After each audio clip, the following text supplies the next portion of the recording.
अभिवादन। भारतीय संविधान पर हमारी ये जो बातचीत चल रही है, इसे आगे बढ़ाते हैं। आज हम अनुच्छेद 182 पर थोड़ी गहराई से नजर डालेंगे। हाँ, अनुच्छेद 182। जी, ये अनुच्छेद जो है वो राज्य विधान परिषद, मतलब जिसे हम राज्यों का ऊपरी सदन कहते हैं, उसके नेतृत्व के चुनाव से जुड़ा है। मतलब कैसे विधान परिषद अपने अध्यक्ष, चेयरमैन और उपाध्यक्ष, डिप्टी चेयरमैन को चुनती है। हाँ, पिछली बार हमने 181 देखा था। जी, ये उसी कड़ी में है। बिल्कुल। पिछली बार हमने 181 समझा था, जो उनकी गैर मौजूदगी वगैरह से जुड़ा था। आज एक कदम आगे बढ़कर देखते हैं कि ये चुनाव होता कैसे है और इसका मतलब विधान परिषद के काम करने के तरीके और उसकी आजादी के लिए क्या महत्व है। हाँ, और हमारे पास जो स्रोत हैं उनमें काफी तफसील से बताया गया है इसके बारे में। प्रक्रिया क्या है, संवैधानिक सोच क्या थी इसके पीछे, और आज के समय में ये कितना प्रासंगिक है। तो चलिए मिलकर समझते हैं कि राज्यों के ये जो ऊपरी सदन है वो अपने मुखिया कैसे चुनते हैं और ये तरीका क्यों है। तो सबसे पहले ये अनुच्छेद 182 कहता क्या है, बिल्कुल सीधे शब्दों में। ये कहता है कि हर राज्य की विधान परिषद, मतलब जहां भी ये हैं, वो जल्द से जल्द अपने 2 सदस्यों को चुनेगी। एक सभापति यानी चेयरमैन और दूसरा उपसभापति यानी डिप्टी चेयरमैन। बिल्कुल, मतलब साफ है, विधान परिषद के जो सदस्य हैं, MLC, हाँ, MLCs, वही आपस में वोट डालकर इन 2 अधिकारियों को चुनते हैं। इसमें कोई बाहरी दखल नहीं होता। सही कहा। और यही चुने हुए लोग फिर सदन चलाते हैं। और देखिए, यहीं पर इस अनुच्छेद की असली अहमियत है। ये जो प्रावधान है ना, ये विधान परिषद की जो आंतरिक स्वायत्तता है उसकी गारंटी है एक तरह से। स्वायत्तता मतलब अपनी आजादी से काम करने की छूट। हाँ बिल्कुल, चुनाव का अधिकार सिर्फ सदन के सदस्यों को देना ये पक्का करता है कि सदन का जो नेतृत्व है वो बाहरी दबावों से, खासकर सरकार या कार्यपालिका के दबाव से आजाद रहे। और ये व्यवस्था, जैसा आपने कहा, बिल्कुल वैसी ही है जैसी विधानसभा के लिए अनुच्छेद 1778 में है। अच्छा, यानी स्पीकर और डिप्टी स्पीकर के चुनाव जैसी। जी हाँ, बिल्कुल। हाँ, जहाँ MLAs अपने स्पीकर और डिप्टी स्पीकर चुनते हैं। संविधान बनाने वालों ने जानबूझकर दोनों सदनों के लिए मतलब एक जैसी प्रक्रिया रखी, ताकि विधायिका के दोनों हिस्से अपने अंदरूनी कामकाज में स्वतंत्र रह सकें। और इसका एक ऐतिहासिक पहलू भी है जो जानना जरूरी है। हाँ, बताइए। जब संविधान बन रहा था तो संविधान सभा में इस पर काफी बात हुई थी। स्रोत बताते हैं कि डॉक्टर बाबा साहब आम्बेडकर इसके बहुत बड़े समर्थक थे कि विधान परिषद को भी ये हक मिलना चाहिए। अच्छा। हाँ, कि वो भी विधानसभा की तरह अपने पीठासीन अधिकारी खुद चुने। उनका तर्क था कि अगर हम राज्यों में 2 सदन रख रहे हैं, मतलब बाइकैमरल सिस्टम, तो दोनों ही सदन लोकतांत्रिक सिद्धांतों पर चलने चाहिए, बराबर रूप से। उनका मानना था कि ऊपरी सदन को अपना नेता चुनने की शक्ति देना वो न सिर्फ उस सदन की इज्जत और आजादी को बढ़ाएगा, बल्कि पूरी विधायी व्यवस्था को भी मजबूती देगा। मतलब ये सिर्फ एक प्रक्रिया का मामला नहीं था। नहीं, ये असल में ये पक्का करने की कोशिश थी कि दोनों सदन असरदार तरीके से काम कर सकें और एक दूसरे पर जो जरूरी नियंत्रण और संतुलन होता है वो बना रहे। इसीलिए अनुच्छेद 182 को 178 के बराबर रखा गया। ये तो हुई इसके पीछे की सोच और सिद्धांत की बात जी। पर असल में चुनाव होता कैसे, मतलब क्या तरीका अपनाया जाता है? हमारे स्रोत इस प्रक्रिया के बारे में कुछ अहम बातें बताते हैं। सबसे पहले तो नामांकन होता है ना? हाँ, नामांकन। कोई भी MLC चेयरमैन या डिप्टी चेयरमैन के लिए खड़ा हो सकता है, पर शायद किसी और सदस्य को नाम प्रस्तावित करना होता है। जी हाँ, बिल्कुल। एक सदस्य नाम रखता है और कुछ और सदस्यों को उसका समर्थन करना होता है। एक स्रोत ये भी कहता है कि आमतौर पर कम से कम 3 और MLCs का समर्थन चाहिए होता है नामांकन के लिए। अच्छा, 3 का समर्थन। हाँ, ताकि ये पता चले कि उम्मीदवार को सदन के एक ठीक-ठाक हिस्से का शुरुआती भरोसा तो है। ठीक है। और नामांकन के बाद अगर एक से ज्यादा लोग खड़े हो गए तो फिर मतदान होता है, वोटिंग। और ये वोटिंग आमतौर पर साधारण बहुमत, मतलब सिंपल मेजॉरिटी के आधार पर होती है। यानी जिसे आधे से ज्यादा वोट मिल गए वो जीत गया। बिल्कुल, जो सदस्य मौजूद हैं और वोट कर रहे हैं उनमें से आधे से ज्यादा।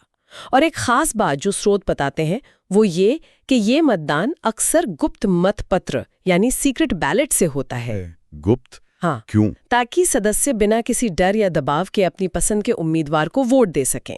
इससे चुनाव की निष्पक्षता बनी रहती है, ऐसा माना जाता है। इसमें एक और दिलचस्प बात है जिसका जिक्र स्रोतों में है, वो है अंतरिम व्यवस्था। हाँ, प्रोटेम वाली बात। हाँ, वही। मान लीजिए विधान परिषद बनी है, पहला ही सत्र है, या फिर चेयरमैन और डिप्टी चेयरमैन दोनों के पद अचानक खाली हो गए, तब क्या होगा? सदन कैसे चलेगा? हाँ, तो ऐसी हालत में जो सदन के सबसे वरिष्ठ सदस्य होते हैं, अच्छा, वरिष्ठता आमतौर पे कार्यकाल से तय होती है। वो अस्थायी रूप से मतलब टेम्पररी तौर पर पीठासीन अधिकारी का काम संभालते हैं, जिन्हें हम अंतरिम चेयरमैन या प्रोटेम चेयरमैन कह सकते हैं। बिल्कुल। और वो तब तक पद पर रहते हैं जब तक अनुच्छेद 182 के तहत नियमित चुनाव होकर स्थायी चेयरमैन और डिप्टी चेयरमैन चुनने लिए जाते। ये व्यवस्था ये पक्का करती है कि सदन का काम रुके नहीं। हाँ, बिल्कुल। और इन पदों की भूमिका, इनकी जिम्मेदारियां, ये समझना भी बहुत जरूरी है। चेयरमैन सिर्फ बैठक की अध्यक्षता नहीं करते, उनका काम बहुत बड़ा है। वो सदन में अनुशासन बनाए रखते हैं, नियमों की व्याख्या करते हैं। कौन कब बोलेगा, ये भी वही तय करते हैं? हाँ, वही तय करते हैं। बिलों पर बहस करवाते हैं, प्रस्तावों पर वोटिंग करवाते हैं और जरूरत पड़ने पर अपना निर्णायक वोट यानी कास्टिंग वोट भी देते हैं। बिल्कुल। उन्हें बिल्कुल निष्पक्ष रहकर सदन चलाना होता है। और डिप्टी चेयरमैन? डिप्टी चेयरमैन उनकी गैर मौजूदगी में ये सारे काम करते हैं। अगर चेयरमैन सदन में नहीं है तो डिप्टी चेयरमैन अध्यक्षता करते हैं ताकि सदन का काम बिना रुके चलता रहे। ये दोनों पद मिलकर ही ये सुनिश्चित करते हैं कि विधान परिषद एक असरदार विधायी अंग के रूप में काम करे। अब देखते हैं कि ये संवैधानिक प्रावधान आज कितना प्रासंगिक है। मतलब ये सिर्फ किताबों में है या असल में काम कर रहा है? नहीं, ये पूरी तरह लागू है। हाँ, अनुच्छेद 182 आज भी भारत के उन सभी 6 राज्यों में लागू है जहां विधान परिषद है। जी, उत्तर प्रदेश, महाराष्ट्र, बिहार, कर्नाटक, आंध्र प्रदेश और तेलंगाना। इन सभी राज्यों में चेयरमैन और डिप्टी चेयरमैन का चुनाव इसी अनुच्छेद के तरीके से होता है। हाँ, और हमारे स्रोतों में कुछ हालिया उदाहरण भी हैं 2025 तक के, जिससे पता चलता है कि ये प्रक्रिया चल रही है। हाँ, जैसे उत्तर प्रदेश में स्रोत बताते हैं कि कुंवर मानवेंद्र सिंह जो बीजेपी से हैं, वो चेयरमैन हैं। महाराष्ट्र में शिवसेना की नीलम गोरे, बिहार में बीजेपी के अवधेश नारायण सिंह। हाँ, ये नाम और पार्टियां तो खैर बदलती रहती हैं। बिल्कुल, लेकिन प्रक्रिया वही रहती है, अनुच्छेद 182 वाली। जी, ये दिखाता है कि ये संवैधानिक व्यवस्था लगातार काम कर रही है। और चुनाव जीतने के बाद एक स्रोत शायद इशारा करता है कि वो शपथ भी लेते हैं। हाँ, बिल्कुल। चुने जाने के बाद चेयरमैन और डिप्टी चेयरमैन राज्य के राज्यपाल के सामने अपने पद की शपथ लेते हैं। उससे उनकी नियुक्ति औपचारिक रूप से पूरी हो जाती है। तो ये प्रक्रिया सैद्धांतिक रूप से तो काफी सीधी और स्पष्ट लगती है। नामांकन, समर्थन, वोटिंग, शपथ। हाँ, लगती तो है, लेकिन जैसा अक्सर होता है संवैधानिक प्रक्रियाओं के साथ, व्यवहार में कई बार इसमें राजनीतिक दांव पेच आ जाते हैं, विवाद भी हो जाते हैं। अच्छा, जैसे हमारे श्रोतों में ही एक हालिया उदाहरण है 2024 में उत्तर प्रदेश का। हाँ, मैंने पढ़ा था इसके बारे में। वहां चेयरमैन के चुनाव में काफी देर हुई, बहुत ज्यादा। विपक्ष ने इस पर सदन में बाहर खूब हंगामा किया। आरोप क्या था? आरोप यही था कि सत्ता पक्ष जानबूझकर चुनाव टाल रहा है, शायद अपनी पसंद का उम्मीदवार पक्का करने के लिए या किसी राजनीतिक समीकरण के इंतजार में। ये देरी कई महीने चली। इससे तो संवैधानिक पद खाली रहा होगा। हाँ, खाली रहा। और इस तरह की देरी पर, मतलब संवैधानिक पदों को भरने में आनाकानी पर, सुप्रीम कोर्ट भी कई बार चिंता जता चुका है। स्रोत बताते हैं कि 2023 में एक दूसरे मामले में कोर्ट ने जोर दिया था कि ये चुनाव खासकर विधायिका के पीठासीन अधिकारियों जैसे अहम पदों के समय पर होने चाहिए। कोर्ट ने साफ कहा था कि देरी के लिए कोई बहाना नहीं चलेगा, क्योंकि इससे न सिर्फ सदन का काम रुकता है, बल्कि ये संवैधानिक व्यवस्था का अनादर भी है। तो उत्तर प्रदेश वाला मामला दिखाता है कि कैसे एक सीधी सादी प्रक्रिया भी राजनीतिक वजहों से उलझ सकती है। बिल्कुल। और ये सवाल उठता है कि क्या इन प्रक्रियाओं का समय पर पालन हो, इसके लिए कोई और मजबूत तरीका होना चाहिए? ये वाकई चिंता की बात है कि प्रक्रिया में देरी कैसे संवैधानिक इरादे को कमजोर कर सकती है।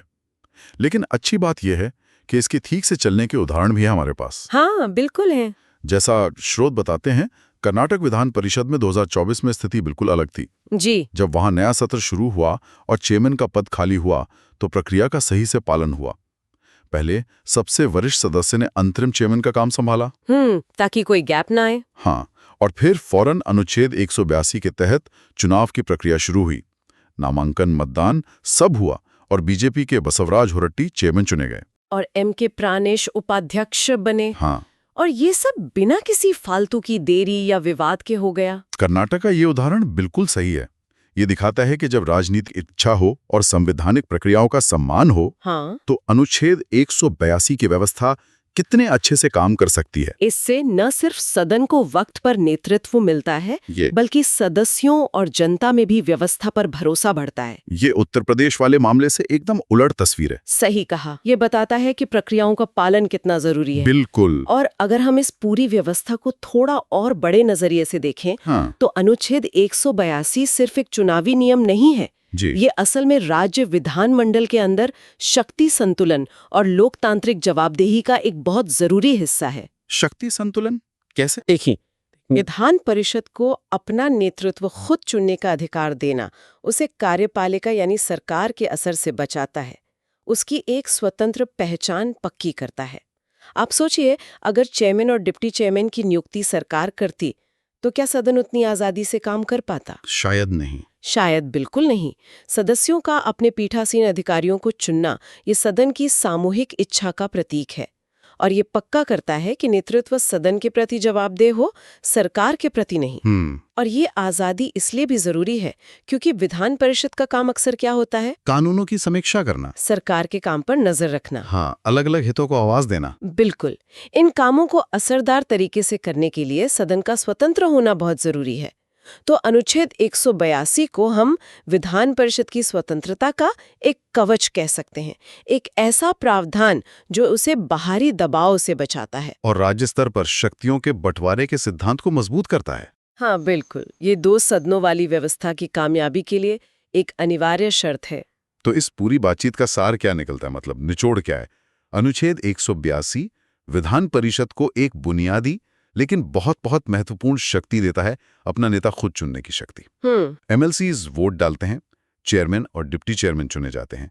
ये अंदरूनी चुनाव प्रक्रिया ऊपरी सदन को मजबूती देती है, उसकी स्वायत्ता को आधार देती है, और अंत में राज्य के शासन में लोकतंत्र के संतुलन को बनाए रखने में मदद करती है।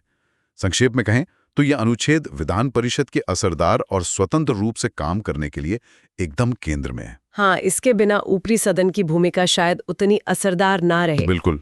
और यहाँ एक और बात सोचने वाली है, जैसा कि हमारे स्रोत इशारा करते हैं। क्या? अनुच्छेद 182 तो चुनाव की बात करता है, लेकिन इसके ठीक बाद वाला अनुच्छेद यानी 183 वो इन चुने हुए चेयरमैन और डिप्टी चेयरमैन के पद खाली होने, उनके इस्तीफा देने या उन्हें पद से हटाने की प्रक्रियाओं के बारे में है। अच्छा, यानी उन्हें हटाया कैसे जा सकता है ये भी बताया गया है। हाँ, और ये हमें सोचने पर मजबूर करता है कि इन शक्तिशाली और महत्वपूर्ण पदों पर बैठे लोगों की जवाबदेही कैसे तय होती है। क्या उन्हें हटाने की प्रक्रिया उतनी ही अंदरूनी है जितनी चुनने की? उनके कार्यकाल की स्थिरता और उन्हें हटाने की जरूरत के बीच क्या संतुलन है? ये तो सोचने वाली बात है। खासकर विधान परिषद जैसे स्थायी सदन के संदर्भ में, जो कभी भंग नहीं होता, जिसके सदस्य 6 साल के लिए आते हैं। इन पदों से जुड़े नियम क्या दिखाते हैं? ये निश्चित रूप से आगे की खोजबीन और समझने के लिए एक पेचीदा और महत्वपूर्ण पहलू है कि शक्ति के साथ जवाबदेही कैसे जुड़ी है। बिल्कुल।